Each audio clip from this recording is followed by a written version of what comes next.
કેમ છો તમે લોકો? બધાય મજામાં છો ને? આજે આપણે સ્વાધ્યાય 1.2 દાખલા નંબર 1 એ લઈશું.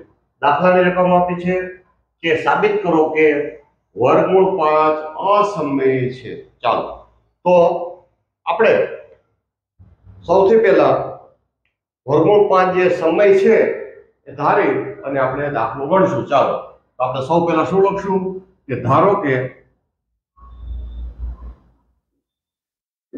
વર્ગમૂળ 5 જે છે એ શું લખશું? સમય છે. વર્ગમૂળ 5 છે એ સમય છે, તેથી કરીને વર્ગમૂળ 5 બરાબર એના છેદમાં b. આ પણ શું છે? આ આપણે ધાર્યા સમય સંખ્યા હોય. સમય સંખ્યા કોને કહેવાય? કે અંશ અને છેદ હોય. અંશ અને છેદ હોય. સમય સંખ્યાનો ગણ q. સમય સંખ્યાનો ગણ q એની અંદર અંશ અને છેદ આ હોય. અને આ પ્રકારની જે સંખ્યાઓના ઉદાહરણો મળે એ બધી સમય સંખ્યાઓ થાય. એટલે ટૂંકમાં અપૂર્ણાંક સંખ્યાઓ હોય. તો આ તમારે અપૂર્ણાંક સંખ્યા થઈ. ઉપરાંત આપણે એવું લખશું કે a અને b અવિભાજ્ય ધન પૂર્ણાંકો. a અને b અવિભાજ્ય ધન પૂર્ણાંકો છે તથા b is not equal to 0. b ની કિંમત શૂન્ય નથી. b ની કિંમત શૂન્ય હોય તો બધું શૂન્ય થઈ જાય. હેલો, એટલે આમાં b છેદ જે છે ટૂંકમાં એની કિંમત શૂન્ય નથી. અને a અને b અવિભાજ્ય અપૂર્ણાંક સંખ્યાઓ છે. અવિભાજ્ય ધન પૂર્ણાંક સંખ્યાઓ છે a અને b. તો તમે વિચારો કે અવિભાજ્ય સંખ્યા હોય તેનો ગુસાઅ શું થાય? અવિભાજ્ય સંખ્યાઓ આ ટૂંકમાં a અને b અવિભાજ્ય સંખ્યાઓ છે. તો અવિભાજ્ય સંખ્યાનો ગુસાઅ થાય 1. તો તેથી કરીને આપણે લખશું કે a અને b આપણે આનો ગુસાઅ અથવા તો આવું પણ લખશો. પહેલા ગુસાઅ લખશું કે ગુસાઅ a અને b નો ગુસાઅ કેટલો થાય? કારણ કે અવિભાજ્ય સંખ્યાનો ગુસાઅ કેટલો થાય? તમારે 1 છે. સમજાઈ ગયું? જો બરાબર ધ્યાન રાખજો. છેલ્લે સુધી મારો વિડિયો જોશો. તમને જરા પણ તકલીફ નહીં થાય. નાની બાબત છે પણ તમને સમજાવીશ અને હમણાં જ છે તમને આવડી જશે. ચાલો, આટલું ક્લિયર થઈ ગયું. હવે આ જે આટલું છે ને એ લઈ અને બંને બાજુ વર્ગ કરીએ છીએ. તો તેથી કરીને હું લખશો. જો તેથી કરીને વર્ગમૂળ 5 બરાબર a છેદમાં b. આ કેવા છે? સમય છે. ચાલો, બંને બાજુ વર્ગ લેતા લ્યો. તો બંને બાજુ વર્ગ લેતા એટલે આપણે વર્ગમૂળ 5 નો વર્ગ બરાબર અહીંયા પણ આવશે એનો વર્ગ લેશો. ચાલો, આનું સાદુરૂપ દો તો વર્ગમૂળ 5 ગુણ્યા વર્ગમૂળ 5 એટલે ખાલી 5 આવશે બરાબર a સ્ક્વેર છેદમાં b સ્ક્વેર. જો જેને સમજાવવાનું છે એ સમજાઈ દો કે વર્ગમૂળ 5 નો સ્ક્વેર બરાબર વર્ગમૂળ 5 ગુણ્યા વર્ગમૂળ 5. અહીં બે વાર વર્ગમૂળ આવે એટલે કે કેટલા આવશે? 5. તો અહીંયા વર્ગમૂળ 5 નો વર્ગ છે એ 5 જે છે મેં આવી રીતે લખ્યું. હવે તમે ચોકડી ગુણાકાર કરો તો આપણે 5 ચોકડી ગુણાકાર કરી એટલે જો a સ્ક્વેર પહેલા લખશું અને ચોકડી ગુણાકાર કરો. અથવા તો તમને ખ્યાલ હોય એક સ્ટેપ આપણે ભલે વધે તો આપણે ચોકડી જ ગુણાકાર કરશું. તો આનો ગુણાકાર કરશું 5b સ્ક્વેર બરાબર a સ્ક્વેર. અને તેથી કરી લખશું a સ્ક્વેર બરાબર 5b નો સ્ક્વેર આવશે. ચાલો, a સ્ક્વેર બરાબર શું આવશે? 5b નો સ્ક્વેર મળે. અને આપણે એમ લખશું તેથી કરીને અહીં આપણે લખશું કે તેથી કરીને અહીં આપણે ફરીવાર લખશું a સ્ક્વેર બરાબર 5b નો સ્ક્વેર. આની જરૂર પડશે એટલે આપણે સમીકરણ નંબર 1 કહી દઉં. તો હવે આનો અર્થ એ થયો કે 5 એ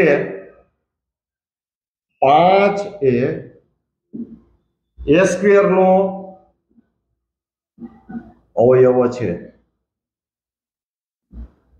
અને તેથી કરીને 5 એ નો અવયવ છે. અવયવ પણ છે. આપણે લખશું પ્રમેય 1.2 મુજબ. ચાલો હવે સમજાવી દઉં તમને. જો ફરી વાર તમને સહેજ વાત કરી દઉં. જો આટલા સુધી તમે સમજી ગયા. હવે બંને બાજુ વર્ગ કર્યા એટલે 5 નો વર્ગ છે, વર્ગમૂળ 5 નો વર્ગ 5 આવશે. આનો વર્ગ ચોકડી ગુણાકાર કરો તો 5b નો સ્ક્વેર. જો ચોકડી ગુણાકાર 5b no square, a square બરાબર 5b સ્ક્વેર, a સ્ક્વેર બરાબર 5b સ્ક્વેર. એટલે સમીકરણ નંબર 1 ત્યાં. હવે તમારે આ જે છે પ્રમેય આપ્યો છે તમારા પાઠ્યપુસ્તકમાં, એવું છે કે p એક અવિભાજ્ય સંખ્યા છે. ધન પૂર્ણાંક a માટે a સ્ક્વેર p વડે વિભાજ્ય હોય તો a પણ p વડે વિભાજ્ય હોય. એટલે આ પ્રમેય મુજબ આપણે આપ્યું છે કે 5 એ સ્ક્વેર નો અવયવ છે. a સ્ક્વેર નો અવયવ એનો અર્થ એ થાય કે આ જે છે a જે છે a સ્ક્વેર છે 5 વડે વિભાજ્ય છે. એટલે ટૂંકમાં અવયવ છે એટલે એનો અવયવ થાય.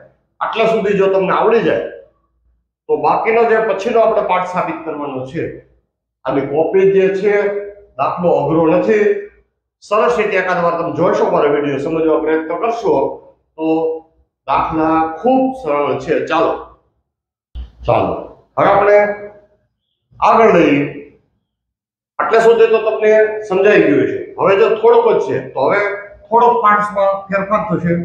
તો લખશું ધારો કે a બરાબર 5c ધારવાના છે. a બરાબર શું છે? a બરાબર 5c તમારે ધારો. a બરાબર 5c બરાબર છે. હવે અહીંયા બંને બાજુ વર્ગ લેતા. જો અહીંથી આપણે બધું સરખું જ આવશે.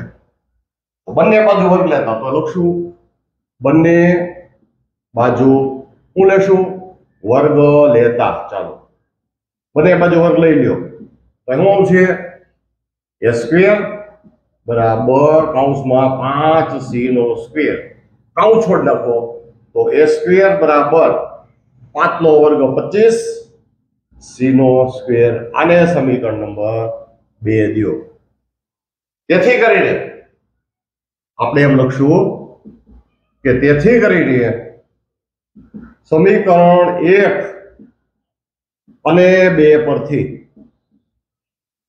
આપણે જે બે સમીકરણ મળ્યા એની ઉપરથી જો એનું સમીકરણ કયું છે? અહીંયા છે a સ્ક્વેર બરાબર 5b સ્ક્વેર, a સ્ક્વેર બરાબર 5 સ્ક્વેર. એટલે a સ્ક્વેર આપણે નહીં લખી તો શું લખશું? 5b સ્ક્વેર બરાબર જો 5b સ્ક્વેર બરાબર 25c સ્ક્વેર. 25c square. ચાલો ખ્યાલ આવી ગયો? આ a સ્ક્વેર નહીં લઈએ ને તો અહીંયા છે 5b સ્ક્વેર. 5b સ્ક્વેર બરાબર 25c સ્ક્વેર લખી શકાય. ચાલો હવે 5 જે છે આના છેદમાં જાય તો b સ્ક્વેર બરાબર 25/5 c સ્ક્વેર અને સાદુરૂપ દો તો b સ્ક્વેર બરાબર 5c સ્ક્વેર.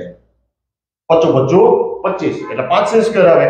તો આપણે તમે જોઈ શકો છો તો આપણે આ ટાઈપનું એવું તો આનો અર્થ એ થાય કે 5 જો આમાં જો a સ્ક્વેર બરાબર 5b સ્ક્વેર તો 5 એ a સ્ક્વેર નો અવયવ છે.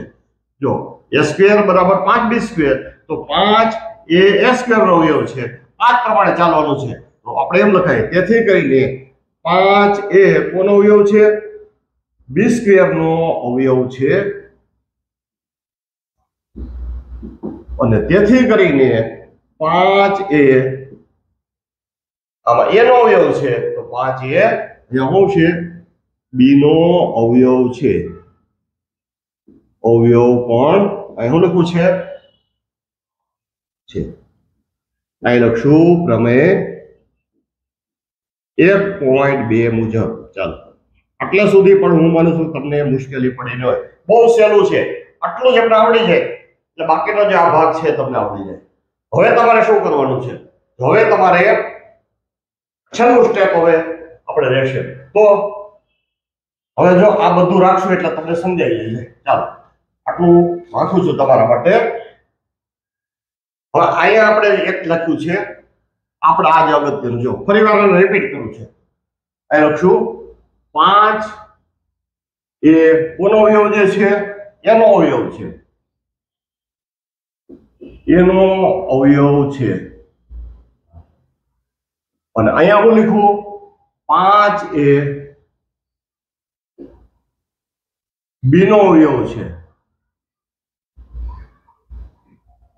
તેથી કરીને ચાલો આ સમજાવતા પહેલા એક સાદું ઉદાહરણ દઉં એટલે તમને સમજી લો. જો 12 બરાબર આપણે લખી 12 અને 16 આ ઉદાહરણ દઈએ એટલે હમણાં તમને ખ્યાલ આવી જાય. 12 એટલે 4 ગુણ્યા 3, 4 તેરી 12, 4 ગુણ્યા 3 અને 16 એટલે 4, 16 ને 20 લઈ 16 એટલે 20 એટલે 4 ગુણ્યા 5, કઈ 4 4 આવશે એટલે. તો આનો અર્થ છે 4 એ 12 નો અવયવ છે, 4 એ 20 નો અવયવ છે. અથવા તો આપણે એમ કરીએ કે a બરાબર 12 ધારો ને b બરાબર 20. હજી ક્લિયર થઈ જાય. 4 એ 12 નો અવયવ છે એનો અર્થ છે કે 4 એ a નો અવયવ છે, 4 એ 20 નો અવયવ છે તો 4 એ b નો અવયવ છે. ક્લિયર થઈ ગયું? તો આનો ગુસાઅ કેટલો આવશે? ગુસાઅ બરાબર બેયનામાં 4 જે છે તો ગુસાઅ કેટલો આવશે? ચાલો તો આ પ્રમાણે આનો ગુસાઅ કેટલો આવશે? આનો ગુસાઅ કેટલો આવશે? 5. આનો ગુસાઅ 4 આવ્યો તો આનો ગુસાઅ કેટલો આવશે? તો આપણે એમ લખશું તેથી કરીને a અને b નો ગુસાઅ કેટલો મળશે? ગુસાઅ બરાબર 5. કોઈ પણ સંખ્યા હોય, કોઈ પણ દાખલો ગણતા હો એને આપણે ગુસાઅ લો તો ગુસાઅમાં જો એક જ સરખો આવે, ગુસાઅમાં ફેરફાર આવશે ને. તમે અત્યાર સુધી જે કઈ દાખલો ગણ્યા ગુસાઅ હંમેશા એક સરખો જ આવશે, અલગ અલગ એક જ રકમના અલગ અલગ ગુસાઅ આવશે નહીં. તો અહીંયા આપણે શોધેલો છો. અહીંયા આપણે થોડી વાર પહેલા આપણે સાબિત કર્યું કે ગુસાઅ 1 છે અને અહીંયા તમે જુઓ છો ગુસાઅ કેટલો છે? 5. આ તો બે અલગ અલગ છે એટલે આપણે કઈ ખોટું છે તો આપણે એમ લખશું અહીંયા. હવે શું લખશું? પરંતુ.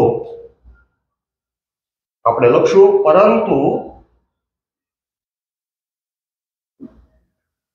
ગુસાઅ ખરેખર કેટલો છે? પરંતુ ગુસાઅ આપણો ખરેખર કેટલો છે? ગુસાઅ ઓફ a ઓફ b બરાબર 1 છે. અહીંયા આપણે કેટલો મળ્યો? ગુસાઅ આપણે 5 મળ્યો છે. ખરેખર અહીંયા ગુસાઅ આપણે 5 મળ્યો છે, 1 મળવો જોઈએ પણ ગુસાઅ કેટલો મળ્યો છે? 5. તેથી આપણે એવો શબ્દ લખશું કે તેથી વિરોધાભાસ જોવા મળે છે. અને વિરોધાભાસ મળે એટલે શું છે? તેથી કરીને આપણી ધારણા કેવી છે? આપણે જે ધાર્યું હતું કે સમય સંખ્યા છે, ધારણા ખોટી છે. એટલે તેથી કરીને આપણે લખશું કે વર્ગમૂળ 5 એ કેવી સંખ્યા છે? અસમય સંખ્યા છે. તો આવી રીતે આ દાખલો આપણે પૂર્ણ કરીએ છીએ. દાખલો જે છે બહુ એટલો અઘરો નથી, થોડોક સમજવા પ્રયત્ન કરશો તો ચોક્કસથી તમને આવડી જશે. ચાલો આગળ એનો દાખલો અહીં લખશું અસમય સંખ્યા છે. ચાલો આ ગણેલો દાખલો તમારા મિત્રોને શેર કરો, મારી ચેનલ સબસ્ક્રાઇબ કરો. ચાલો આવજો.